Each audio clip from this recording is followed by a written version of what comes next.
Assalamualaikum warahmatullahi wabarakatuh. Jadi kali ini saya akan melakukan wawancara terkait dengan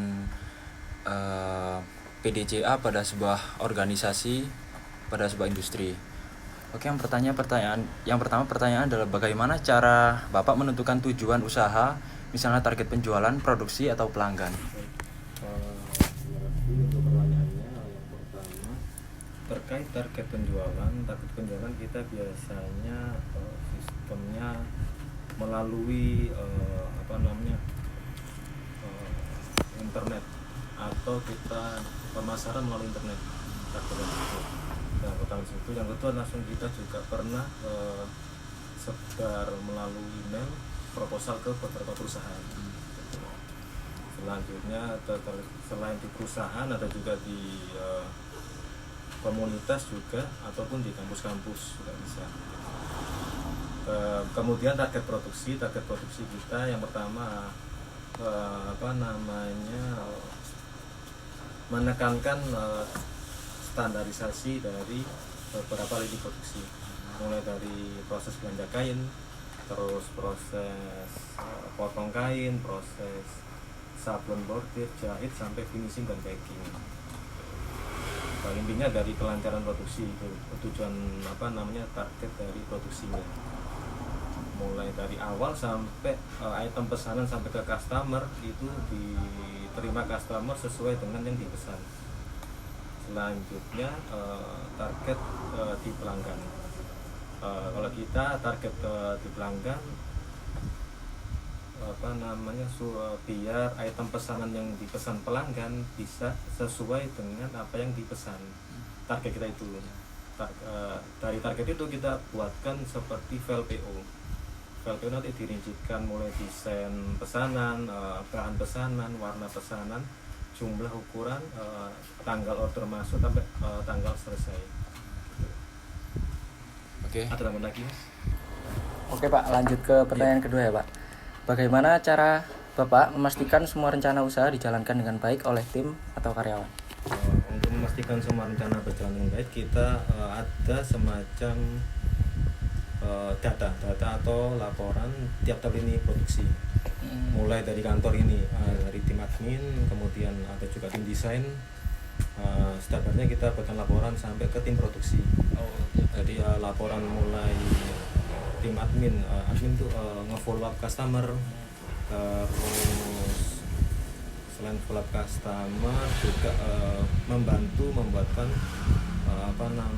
perhitungan harga untuk sampai customer. Lanjut ke tim desain, kalau sudah ada fix PO dibuatkan desain seperti file PO, invoice, dan lain-lain gitu.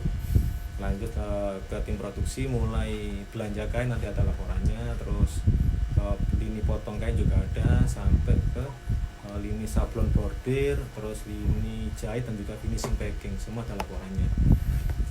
Nanti dari laporan itu semua kita coba evaluasi, kita rekap lini mana yang sekiranya butuh untuk ditangani lebih lanjut. Nanti ada evaluasi atau diskusi internal. Jadi untuk pertanyaan yang selanjutnya ini, apa Bapak itu punya cara buat memantau kualitas produk sama pelayanannya Pak? Ada.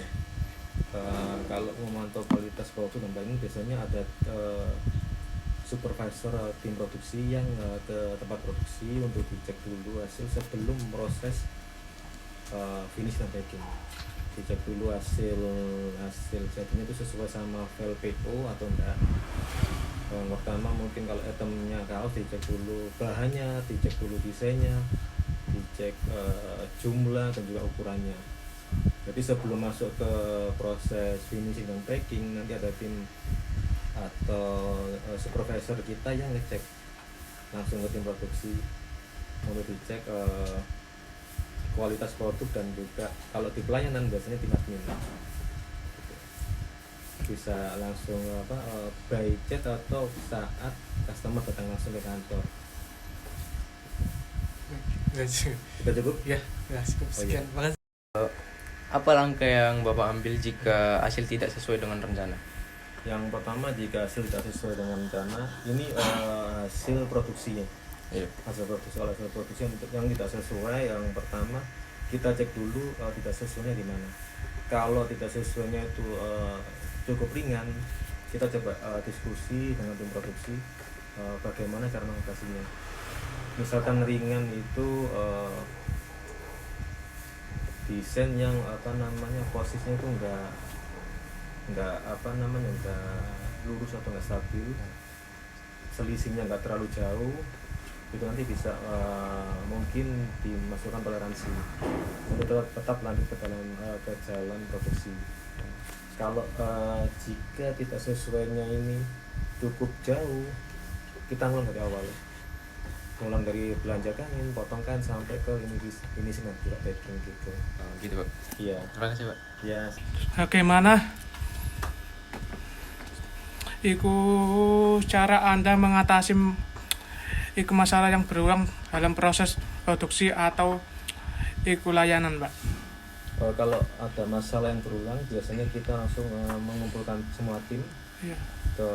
dilakukan briefing secara menyeluruh di semua tim, kita infokan terkait masalah yang berulang, terus kita coba diobrolkan bersama Iya. dengan tim semuanya, supaya nanti semua lini juga tahu dan juga mengerti terkait masalah yang berulang supaya tidak berulang kembali. Iya. Dicarikan solusi yang pertama, terus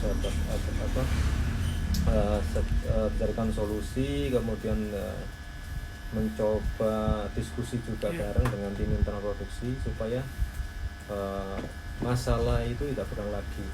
Iya. Sudah, Pak. Sudah. Terima kasih, Pak. Sama-sama. Ya.